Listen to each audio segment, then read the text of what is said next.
Ready. यह dictation 90 शब्द प्रति मिनट की गति से है। यदि यह आपको अच्छा लगे तो लाइक, सब्सक्राइब और शेयर अवश्य करें। रेडी।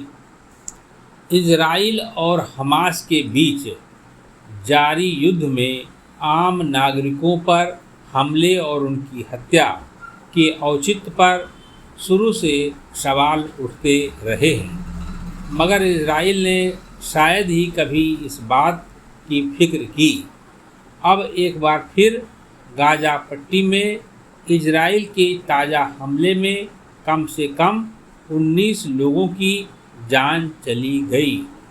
खबरों के मुताबिक इजराइल ने खान यूनिस शहर के जिस इलाके में यह हमला किया, वहां युद्ध में विस्थापित हुए फिलिस्तीनी लोगों ने शरण ली हुई है। इजरायली सेना ने इसे खुद मानवीय क्षेत्र के रूप में चिन्हित किया है। इसके बावजूद वहां इस स्तर का हमला करना समझ से परे है।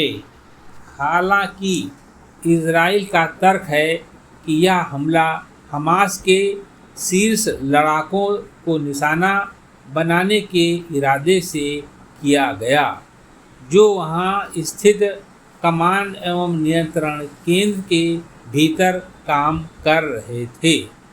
अगर उसकी आशंका सही हो तो भी क्या बड़ी तादाद में आम लोगों की हत्या को उचित ठहराया जा सकता है?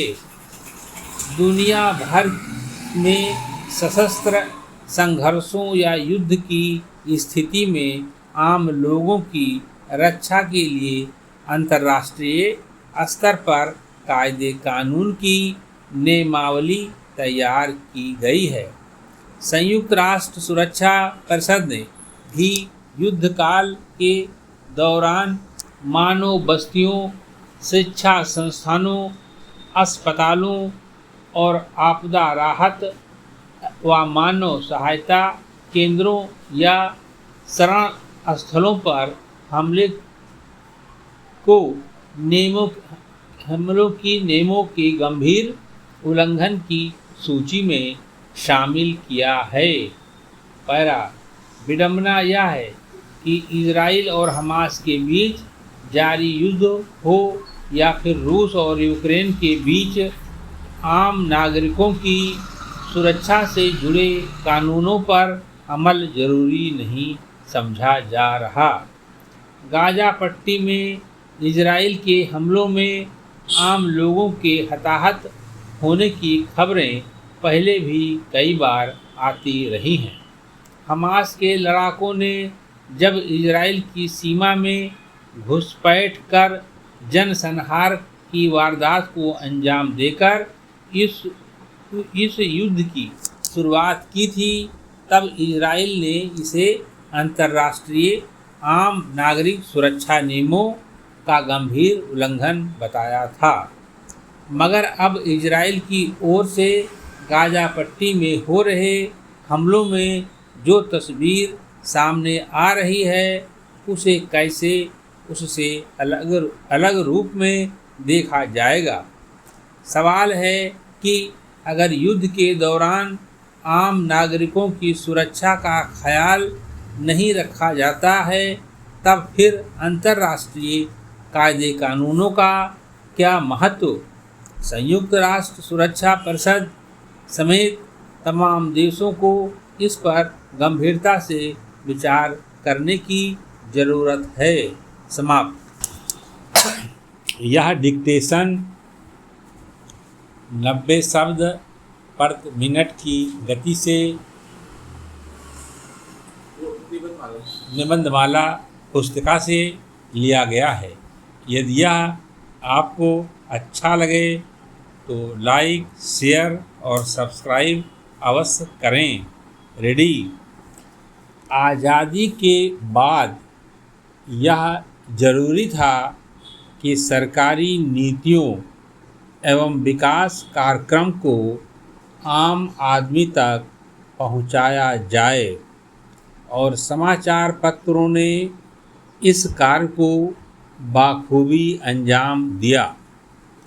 वहीं सरकारी प्रयासों के फलस्वरूप साक्षरता के तथा आधुनिकीकरण की प्रक्रिया के साथ साथ समाचार पत्रों की संख्या और उनके प्रसार में भी तेजी से विस्तार हुआ और आज तो हम संचार क्रांति के युग में जी रहे हैं, जहां न सिर्फ संचार के अनेक माध्यम हैं, बल्कि सबसे पहले सूचना प्रसारित करने की होड़ मची है।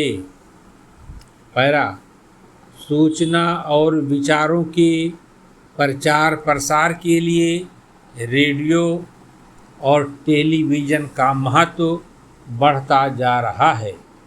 रेडियो का एक विशेष महत्व यह है कि निरक्षर व्यक्ति भी बिना किसी प्रकार की सहायता के सूचनाएं प्राप्त कर सकता है। ग्रामीण अंचलों में जहां समाचार पत्र आसानी से नहीं पहुंचते, वहां रेडियो से ही अधिकांश जानकारियां मिल जाती हैं। समाचार पत्र 24 घंटे में एक बार ही छपते हैं और इन्हें लोगों के घरों तक पहुंचाने के लिए हाकरों की मदद लेनी पड़ती है। किंतु रेडियो और दूरदर्शन से पल पल का समाचार जनता तक पहुंचता है। केबल के माध्यम से टेलीविज़न के पर्दे पर कई समाचार चैनलों द्वारा प्रसारित समाचार या घटनाक्रम को सजीव चित्रण के रूप में देखा जा सकता है।